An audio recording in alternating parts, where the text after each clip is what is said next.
Okay, so how the program's going to work this morning is Sean Faulkner and I are going to kind of MC this. We're going to introduce the speakers. You come up, and if you need any help, just let one of us know, and we can help you get things going.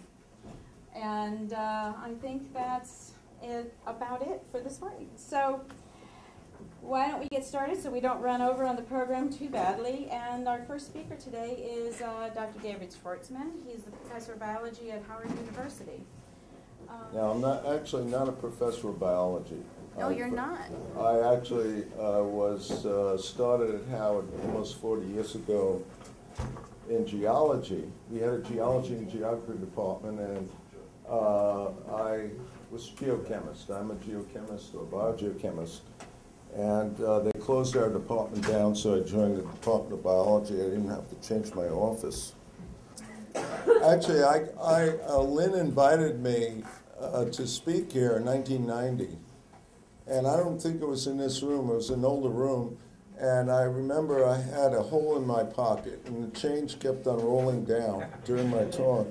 So I made sure I didn't have any holes in my pocket today. And it doesn't matter because I'm not standing up. I got interested in Gaia shortly, actually when I started teaching at Howard in 1973, and I read the papers, and it really intrigued me. And I wrote this letter to Lynn in 1982, and actually proposed a collaboration. Well, this was April 29th, and I have notes on the bottom. I found this in my file. On May 13th, I called her out of the blue, and she was very kind and very helpful, and the main thing she taught me was how to pronounce Gaia. So right on the bottom, Gaia in parentheses. But Tyler Volk and I actually met at the Gaia meeting in San Diego in 1988, and we started a very productive collaboration. Lynn, I was reminded, Lynn was there, Lovelock, and a lot of the critics. And I think it's fair to say that Tyler and I have been taken Lovelock and Lynn very seriously. And that is to actually critique some of their ideas. I think that's the best honor you can do to any great scientist, is actually take them seriously and critique what they have to say. So we were critics early on of homeostatic Gaia. And I moved, and I don't think Tyler's entirely with me on this, but I moved to kind of a quasi-deterministic Gaia. And this was kind of crystallized in my book that was published in 1999 called Life Temperature and the Earth, the Self-Organizing Biosphere. So the themes were coevolution, endosymbiogenesis, epigenetics, which is just more recent, and niche construction. This is what I hope to bring out in this short talk.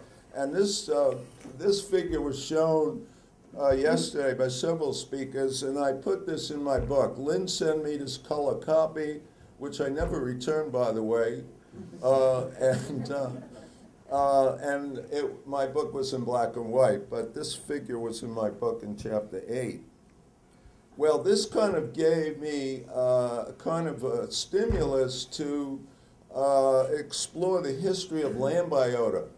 And here, the importance of land biota is that in the long-term carbon cycle, in the long-term climatic history of the Earth, is that land biota has this property of enhancing weathering, what we call the biotic enhancement of weathering, Tyler and I, in our Nature paper in 1989.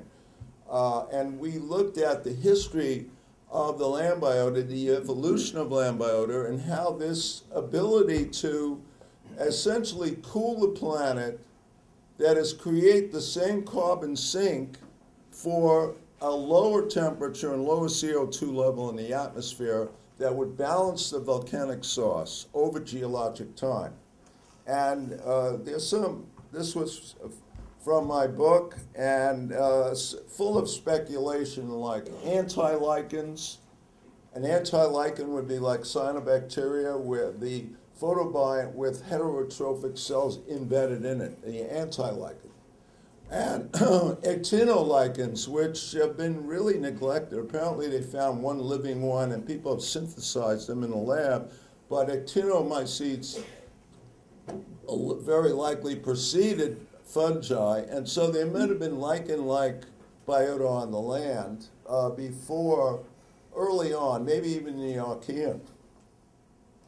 And of course, this culminated in the symbiosis, this powerful symbiosis of plants and their mycorrhizal community, which really had a powerful role in biotic enhancement of weathering.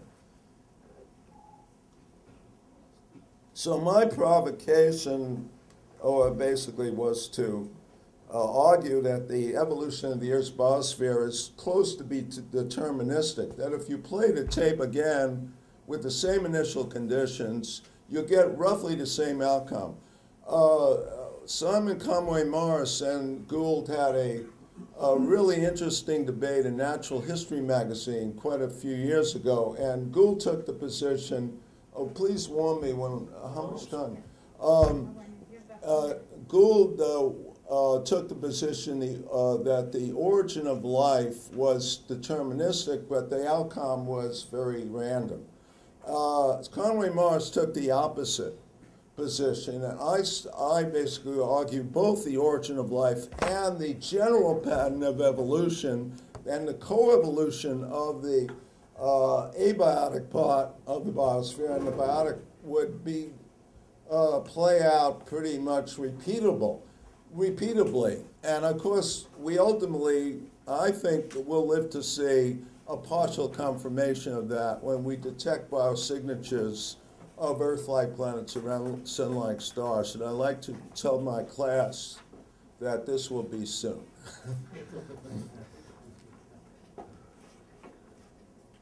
So I have argued that major events in biotic evolution were likely forced by environmental physics and chemistry, including photosynthesis, oxygenic photosynthesis, by the way, which would be one of the key tests of biosignatures of an Earth-like planet around a sun-like star, to actually detect oxygen, water vapor, and be able to constrain that planetary system to rule out abiotic drivers of oxygen. Emergence of new cell types, that eukaryotes are actually more or less an inevitable product, at least the primordial eukaryote was an inevitable product of complementary metabolisms of an autotroph and a heterotroph. And even multicellularity and encephalization. And I won't have time to get into the encephalization, but I'd be happy to share this presentation with anyone.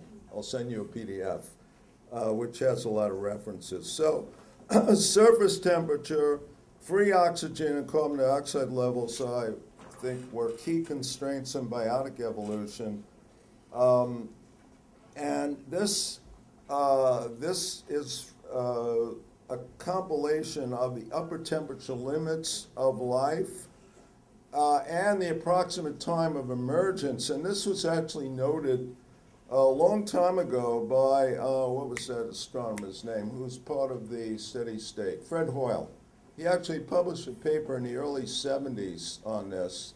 Paul Knauth and I, by the way, are going to be arguing the case for the hot early climate in a few weeks in Baltimore at the Faint Early Sun conference, and it will be a very challenging debate because we have people on the other side that will be making the case for basically a uniformitarianist model. But you see that the higher kingdoms appear late, and they have a lower temperature of emergence, and the oxygen isotopic record points to sedimentary rock, and particularly cherts, points to this temperature curve, where 2/3 of Earth history, the early history, was thermophilic. And that, to me, solves the puzzle of why the higher kingdoms didn't come out earlier. Of course, you could argue other reasons, But I have long argued that this is a product of a temperature constraint. It's just too damn hot for metazoans to have appeared earlier in Earth history. And we do have a case to be made that eukaryotes have never been, given 2 billion years or more of Earth history, have never adapted to hypothermophilia, that is, to live above 80. Phototrophs, no hypothermophilic phototrophs. So this seems to be an inherent property of the biochemistry, biophysics of the cell. You just can't be a eukaryote. And I'm almost out of time, right? So I'm going to conclude. I'm an eco-socialist, so my symbol is the radish. Radical and radish have the same root. And I'm not making a simplistic argument to be radical in this sense, politically in science, but I think we need to be radical as reality itself. And Lynn has been a great inspirer to me for her courage to say controversial things, not only in science, but hasn't been mentioned in other areas too. I guess it was elliptically measured. So if you want more, I'll be happy to send this PDF to you. Thanks.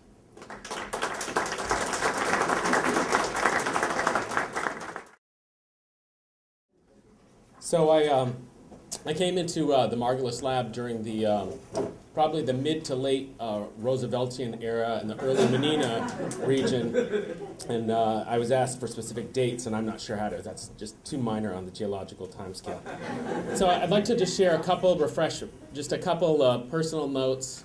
I know we have a million. It was a pleasure to meet many of you, people I'd talked to on the phone, people I'd harassed on the phone, and just to have a name with a face and sharing some of these stories. So I just wanted to share a little bit of what my student experience was. So always good to start with the master here.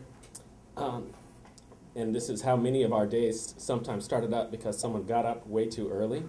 And I just want to play this one message. This was actually one of the last phone messages that I was the TA for environmental pollution. I can figure this out.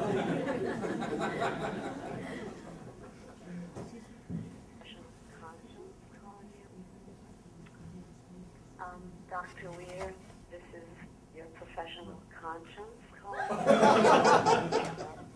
Wondering why we haven't heard back at 835-0059, area code 413. I've known her for 17 years. I know her number. Still are without power. We just had a very big storm, which is very good to remind you. We went on backup power yesterday. No telephones, no heat, no nothing, fireplace. We went back online with the power at 5 in the morning yesterday, and that makes you realize the important things in life. So give me a call and let's get that application in for the summer or whatever. Please call me whenever you have a chance. Bye. Thanks.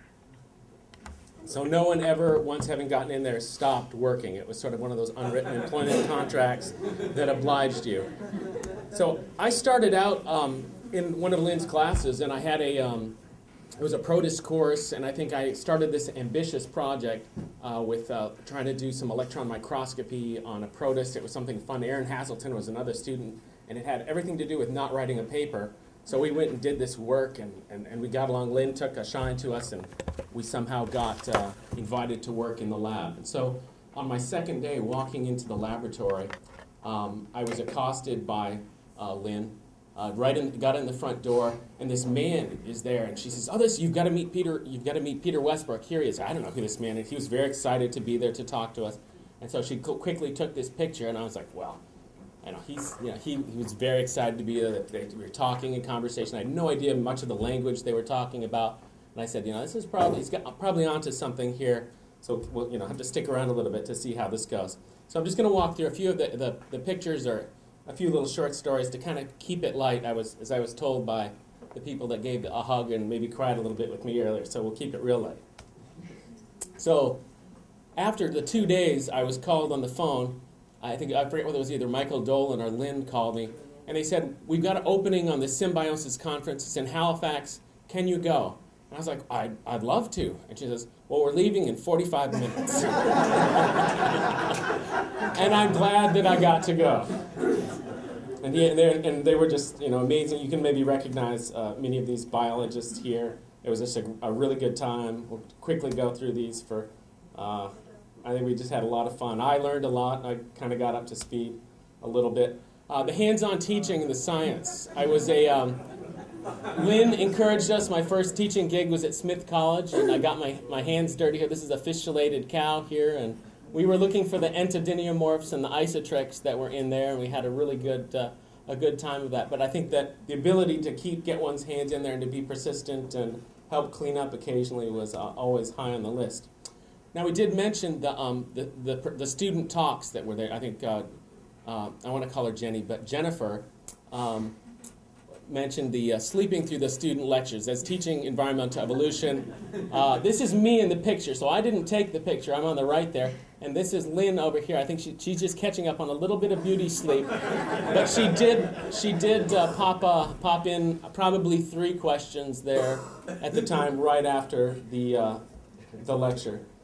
So here is a prize moment. We went to collect some termite in amber, and she was very excited. I believe this was in Germany, and it's the prized possession in the box, so related to some of the scientists. But I think more of you know more of what the science is.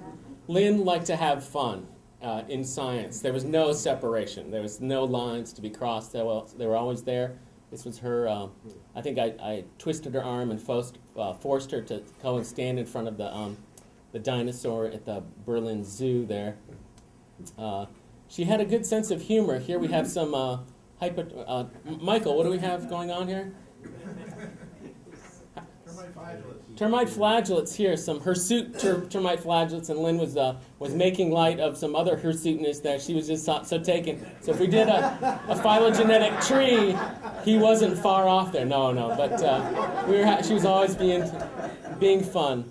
This was just a picture that I had that she allowed. She was very critical of some of the pictures that I could not use if I ever thanked her. But she liked this one, and she said I could use this one. So this I scanned in early in the lab time. And going to Spain, going on to the mini trips. In my first year, I think, working as a student, I went on more trips, conferences, interacted with more amazing people than I did as a postdoc, or I probably will the rest of my life. This was one of the Delta, the Ebro mats. She's got the focus on the right information. Someone's texting their girlfriend in the background. She's checking out the microbial mats there appropriately.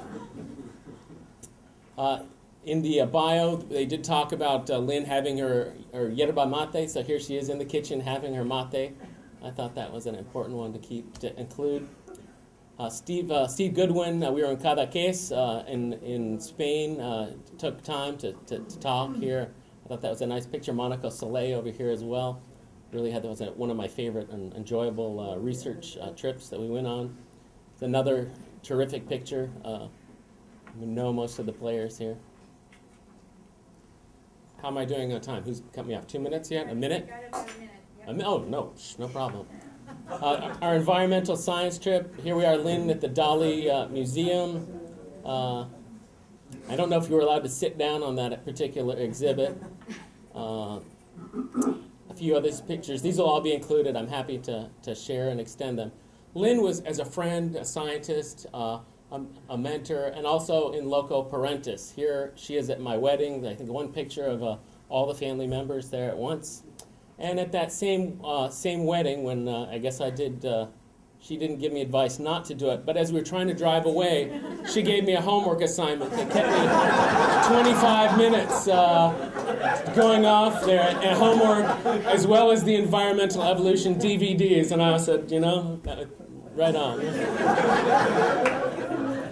At the last time Lynn came to give a talk at Pace University, we were lucky to have her in this past spring. We went to see actually Peter Westbrook, his family, and his daughter Eva Maria, her premiere performance at the Met, and it was one of these. You have to go. We're going. Dory and I are coming to stay at your house, and this is what's going to happen. And make sure the talk's early because we're going into the city. So so we took care of that. This is a little family picture, just happy with the group, and with our fellow scientists. At this point, 17 years later, I knew that Peter Westbrook had it right. He knew the right crowd. I was going to stay close to him at any cost. I wanted to leave with the last my last and favorite picture of Lynn and James in front of Gaia here as well, and just say a few words. I think that actually a friend, I think Jessica Whiteside, emailed me this morning saying, "What do you say? What can you really say?" And I said, "Well, we're human. You can only say so much. Just say enough and quickly go." So I think that just makes everything so bittersweet is that we love Lynn so much that she helped make her lives extraordinary in her pushy, loving, unapologetic fashion. We also know on this small planet that it's down which we reside, it's unlikely that we'll ever meet someone quite like Lynn, who had such a love for science and played such a huge role in our life. Lynn was a maelstrom in our lives. And how now with the water calm and the wind subsided, the silence is almost too much to bear. Of course, we'll miss you, Lynn. And I just wish I'd left one of those famous scraps of paper in her office, her mailbox that we got so many times, the same ones I leave for my students now that would have said, "Thanks in advance."